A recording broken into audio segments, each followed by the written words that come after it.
When we talk about childhood trauma, it's pretty much assumed that it was the parents who harmed you. What we don't talk about as much is how often the abuser is a sibling, or there's an abusive dynamic among siblings that took root in a household where the parents neglected or abused the kids, sometimes singling out one child as the scapegoat and poisoning the whole family. Sometimes the problems go on for decades. What do you do in the aftermath of sibling abuse? My letter today is from a woman I'll call Jeannie, and she writes, "Hi, Anna. My letter is about a sibling of mine. I notice siblings are not discussed too much as a source of trauma, and this is profound, I think," she says. "I've got my fairy pencil back. The one that I lost on the plane is gone forever, but I got another one. I'm going to circle things I want to come back to on a second reading, but let me just read through Jeannie's letter and we'll see what's going on and see if I can help." So she says, "I'm the oldest of 3 girls. My mother had me when she was 19 and she was unwed in 1959. So this was a gigantic shame that she, as being emotionally immature and very unwell emotionally, put on me." She says, "Probably at a minimum, a narcissist, and possibly worse than that. I was told at an aunt's house by my grandmother that my dad, Jack, was not my dad. My mom would refuse to tell me anything about my biological dad. The topic was not allowed to be discussed at all in the household. When I was 18 months old, my mom married a man we called Jack, and my mom and Jack had 2 girls, Mary and Catherine, 3 and 4 years younger than me. The girls were treated completely different from me. They had clothes. I had 1 pair of pants. They had shoes. I didn't. As we got older, this continued. For example, my sister got a car and I didn't. I remember one time we were all going shopping for school clothes, and when I picked out something, my mother said, 'No, you aren't getting any,' and I was told to sit on the stairs at the department store while she bought clothes for my sisters. I remember going back home and looking at the 1 pair of pants hanging in my closet. Interestingly, this just made me determined to buy my own clothes one day, and I've done that in a very good career. My middle sister, Mary, in hindsight, was always mean. For example, she would walk by me and yank on my hair really hard in the back and then scream and cry and say that I had hurt her. One day I came home from school. She got home earlier than I did, and all the items from my bed were thrown in the street. She ruined my makeup. On and on, but you get the picture. And my mom did nothing about this, but instead blamed me when something went wrong because I was the oldest. My stepdad, Jack, was an alcoholic and was not home very much.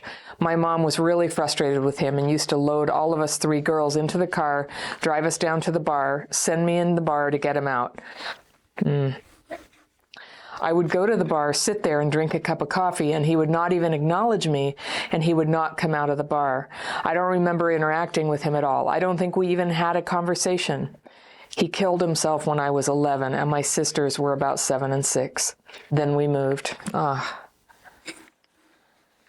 graduated from high school, went to college, moved away, and went to law school. About 20 years ago, I had some health problems that scared me, and so I came back home. Big mistake.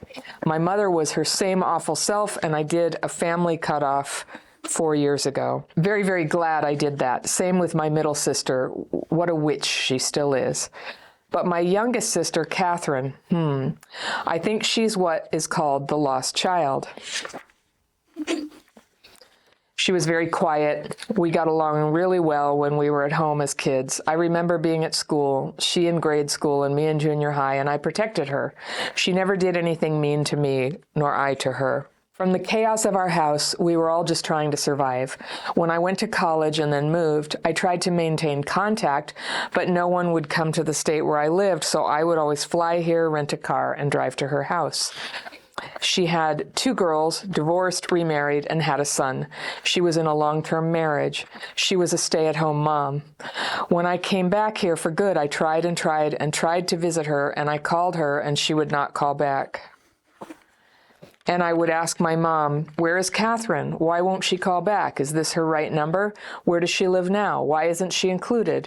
And my mom would just shrug and roll her eyes in that infuriating way she has of not answering questions. I can think of at least 2 times at family gatherings like birthday parties, I would try to talk to my sister, but it was like she did not want to talk to me. I couldn't understand it. I still don't understand it. About a month ago, I had a phone message blocked because I don't take calls from my sister Mary that my youngest sister had died at age 58 from sudden cardiac arrest. I've not spoken to my younger sister for years. All of this just feels so surreal, and I think it's all just very sad. It seems that no matter what, from the chaos of the dysfunctional mother, you cannot turn it around and reestablish some kind of relationship with an adult sibling. Now I just feel kind of strange about it. I really don't know my sister. I haven't spoken to her in almost a decade. I just find this whole thing very odd and would appreciate your comments. Thank you. Oh gosh, Jeannie, I'm really sorry. This is so sad. You're amazing, by the way. So it's interesting. I relate to a lot of aspects of your story, so I'll give you my take on it, but let's see what you told me. Okay. So you were born when your mom was 19 and she wasn't married and she felt ashamed and she was emotionally immature and she put nasty emotions on you. Sounds like she kind of blamed you. You said she's probably at minimum a narcissist and probably worse than that. And I don't know what you mean. I'm guessing like psychopath or something. I was told at an aunt's house by your grandmother that your dad wasn't your dad. And your mom refused to tell you anything about it. That's so sad and hard. The topic was not allowed to be discussed at all.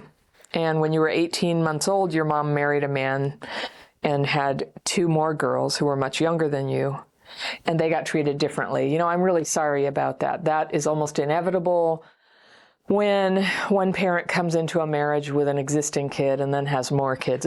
It's almost inevitable that the new kids will be treated differently, but it sounds like your mom really rubbed it in. And so they got clothes. You had minimalist clothes, like Cinderella. You remind me of Cinderella. They had shoes, you didn't. As you got older, it continued. They got a car, you didn't. And so what I love about this is that you decided to succeed in life and be able to buy your own clothes, and now you have this good career. Very good. You know, it sounds like as the oldest daughter who was scapegoated, that's what we're talking about here. You're scapegoated, which families with narcissistic parents do that. Lots of dysfunctional families do that. I don't know why. It's like human nature to just sort of single a person out and act as if they are the problem, when it's so clear from what happened with your parents that they really brought their own problems to the family. And that's so unfair, and I'm so sorry they did that to you. I mean, how as a kid, it sounds like you knew, like you recognized all along that it wasn't fair, that's not who you were, but how are you not going to be affected by that, right? And your sister threw your stuff in the street. That's interesting. My mother had a sister who was who I think may have been a narcissist. There were a lot of problems there. You know, I never saw her mental health records or anything, but there were many problems, a lot of abuse of her own kids. And she would tear up my mother's things and throw her stuff in the street. She ruined your makeup. Yeah, wow, that is a vicious and kind of a typical narcissist thing to do. It's true. And your mother didn't do anything about it, but blamed you because you're the oldest. So, gosh, nobody had your back. Wow. And then your stepdad was a drunk and not home very much, and your mom was frustrated about it.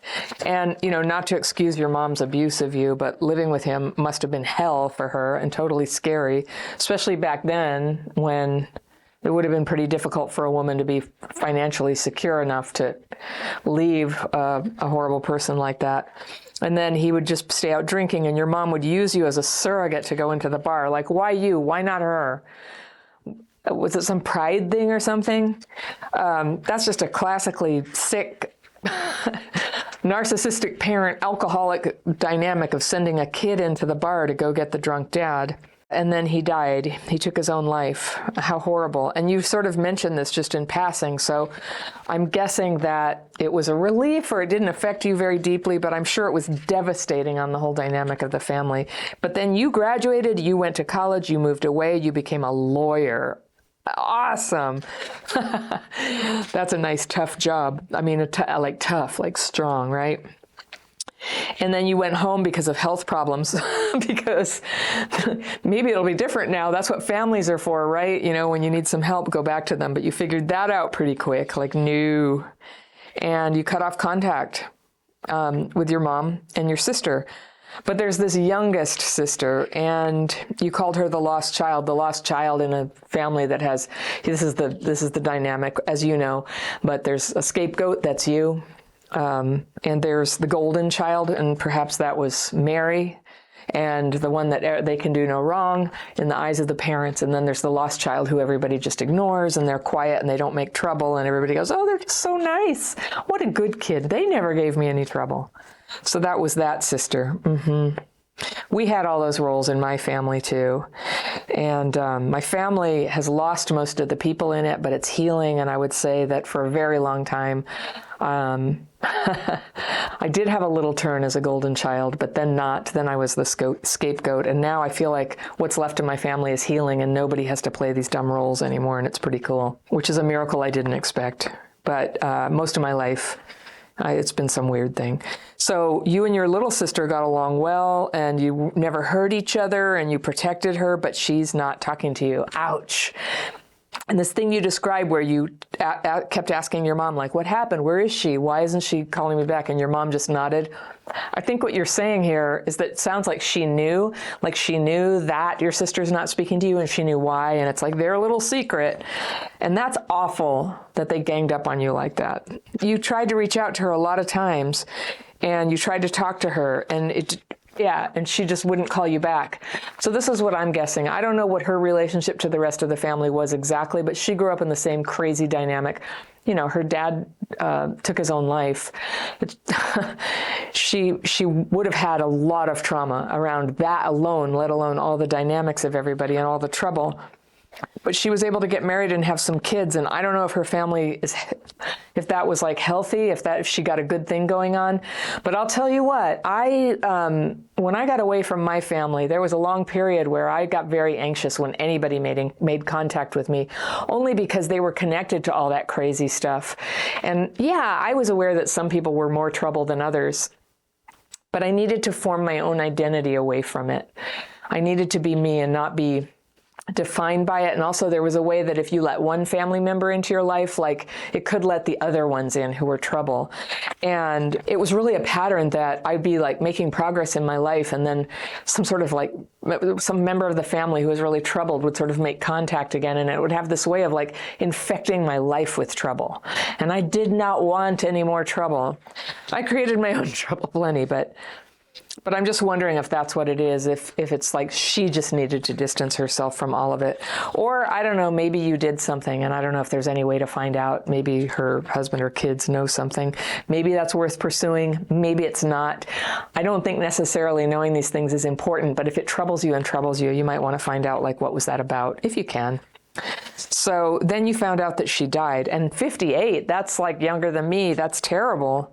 From sudden cardiac arrest, and sadly there's been a lot of that lately. I've not spoken to her for years, and yeah, it feels awful. You know, so you sound a little bit in shock, and I shouldn't be surprised, Jeannie, if right now you're just kind of like, whoa, she's gone, I didn't get to see her, but that a wave of emotion comes for you later, when you're ready. You know, when there's space for it for you. And I think if you've had to cope with the pain of being scapegoated by your family, you know, your one sister was a witch, one wouldn't speak to you anymore, gave you the silent treatment, your mom and all her accusations and crap. And that's everybody, right? That's everybody. I'm so sorry that happened. And I think that it's good you got away. I think that's a job well done. You did try to reach your sister, so I'm sure she knew that you tried. So I hope that gives you peace. And emotions may come up like waves a little bit. Grief comes in waves sometimes. Also, as you recover from CPTSD, this is definitely like the case. I use my daily practice techniques, and over time, sometimes, this whole portal of awareness opens up. I don't really have blocked memories, but suddenly I can see things in a new light, or I can feel very palpably, where somebody was coming from around something that happened 40 years ago, where all the people have died. And that means a lot to me. I value that. So I hope you have some kind of evolution of those relationships through your increased awareness from healing from trauma. Now that your family's not in your life at all, healing is inevitable. Well, maybe not inevitable, but it is with you because you're working on it here. The fact that you write in, I know you're working on it. And I wish you well. And those of us who have had to separate from family members, stand together with you and send you love and best wishes. If anybody watching this feels like they have terrible family members and they still want to try to have some contact with them, I have a free download for you on Ninja Boundaries. Boundaries, these are extreme boundaries you can use without anybody knowing you're doing it, so that you can stay regulated and kind of stay in your best mindset even when you go visit people who are hard for you. I've got that download that you can click on right here, and I'll see you very soon.